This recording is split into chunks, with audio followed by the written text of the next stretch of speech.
Hey everyone, Mr. Sujano here, your source for gaming, tech, emulation, and open source news. Let's get started. Alright, to kick things off, we're talking about Nintendo Switch emulation with Eden, and Eden just got a brand new update. So at the time of filming, the latest update to Eden is version 0.0.3, and they say here this adds a pass-through to basically disable NCA verification for newer NCAs. And this fixes Pokemon 4.0.0 update and other newer SDK games and updates. And then they go on to say here, this is implemented as a toggle that is default enabled. This needs proper implementation in the future. And speaking about the future and Eden, next up here we're talking about EmuReady Beta, which is a brand new app on the Google Play Store and one we talked about in the previous video. Now for those who may not be aware, EmuReady was primarily designed as a compatibility tracker for certain devices with certain games. It is open source and community driven. Now this latest APK we talked about yesterday, and the price here in Canada is $6.49. However, the developer has clarified that the price here is exclusive to the Google Play Store, and the app will be available for free to sideload in a few months once it's out of beta. The website is 100% free as well. Now, I'll be honest with you, this is not the first time we've seen something like this on the Google Play Store. I mean, if you take a look at Robert Broglia's suite of apps, aside from SNES 9X EX+, all of them are paid on the Google Play Store, but available for free from GitHub. And I'm assuming it's going to be the exact same here with EmuReady. EmuReady seems to be growing from just a compatibility tracker to also a launcher. And speaking about stuff that launches games, next up we're switching from software to hardware and talking about the newly unveiled Anbernic RG 476H.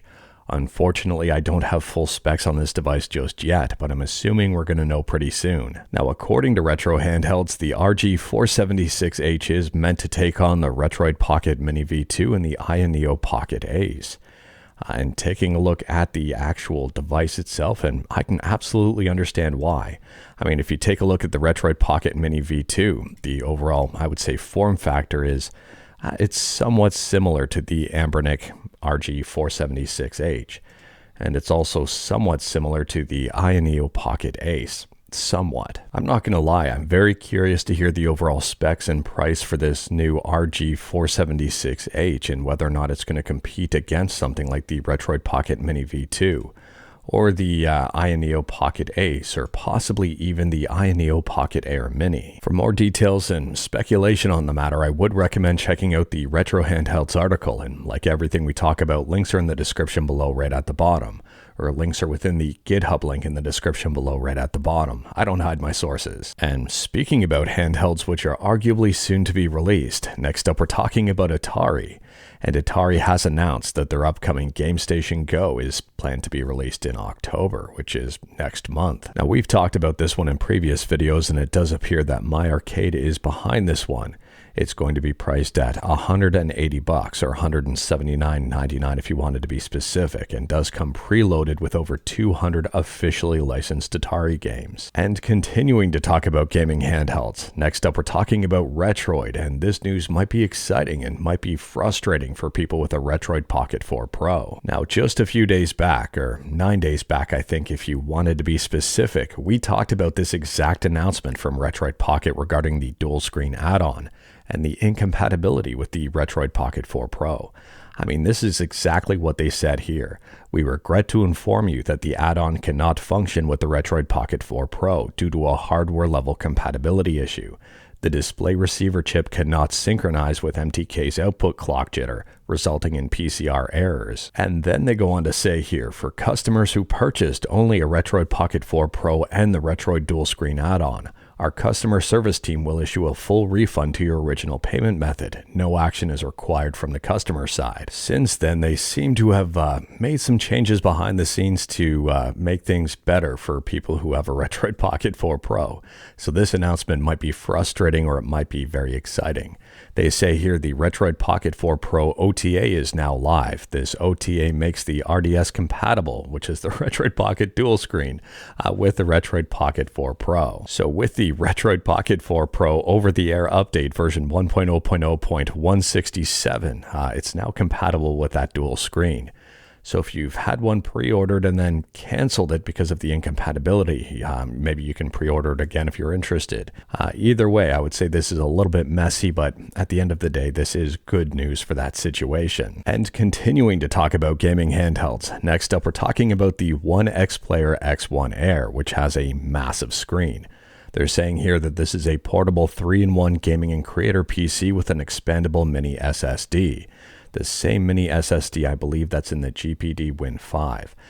Anyways here, pre-orders are now up and shipping starts September 25th. I would argue that this is more like a laptop than anything, a laptop with a detachable screen, or I guess maybe a gaming tablet. It does come with a free magnetic keyboard. And the chipset here, there's 3 different models, one with an Intel Core 5 228V, 32 gigs of RAM and 512 gigs of storage for $1,100 or $1,099 if you wanted to be specific. And there's one with an Ultra 7 258V, 32 gigs of RAM and 1 terabyte of storage for $1,299, so $1,300. And then the second Ultra 7 258V model with the same 32 gigs of RAM but 2 terabytes of storage for $1,400. So the extra terabyte will set you back an extra $100. So what I would say is cool about this device is the expandable mini SSD, and I'm very curious to see if this gets incorporated into more devices moving forward, or if it's just kind of exclusive and proprietary to just a few. We'll have to wait and see on that one. But anyways here, I would say that this is just a gaming tablet with some accessories for it. I could be wrong, maybe that's a hot take. Either way, let me know your thoughts about this one in the comments below in terms of the choice of chip to power it as well as the price. And speaking about stuff that arguably carries a fairly high price tag, next up we're talking about the exact opposite. We're talking about free. And up now on my Abandonware is Driver San Francisco, Windows 2011. Now, I'll be honest with you, I'm very surprised to see that Driver San Francisco is now officially Abandonware. But if this is true, this is very exciting overall.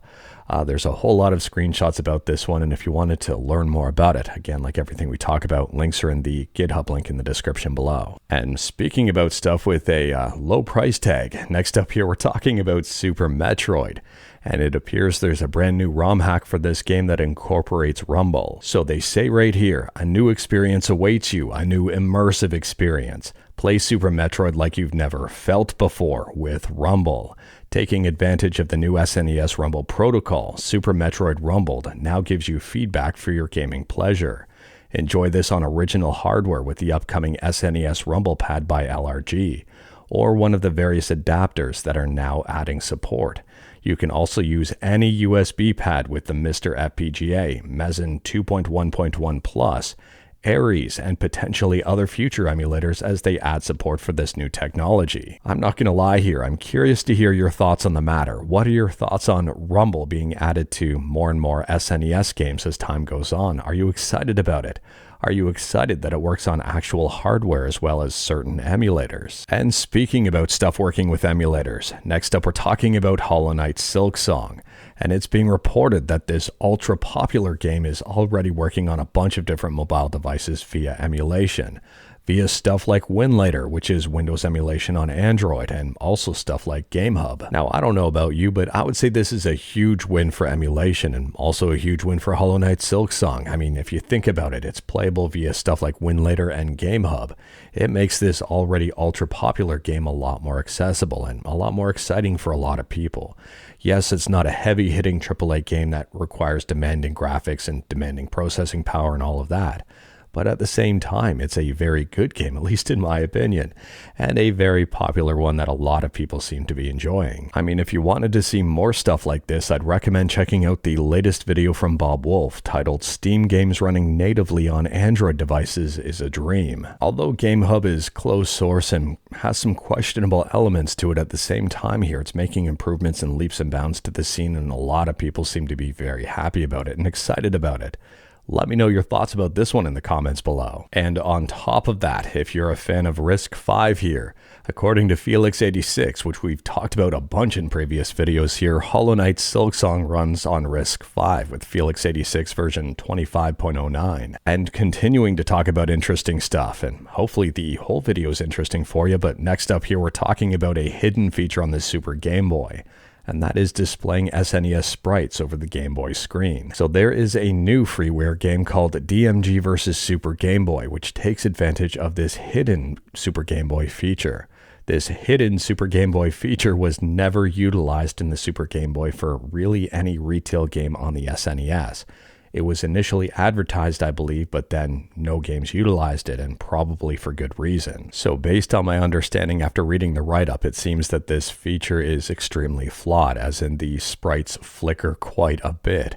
And that would explain why no games utilize it, because it would not be easy on the eyes. If you are interested in this one and wanted to learn more about it, I would recommend checking out the post on Reddit Retro Game Dev and also checking out the itch.io link there. This game is open source, and if you're a game dev, this might unlock a lot of learning potential. Next up, we're talking about Nintendo 64 emulation with Luna's Project 64.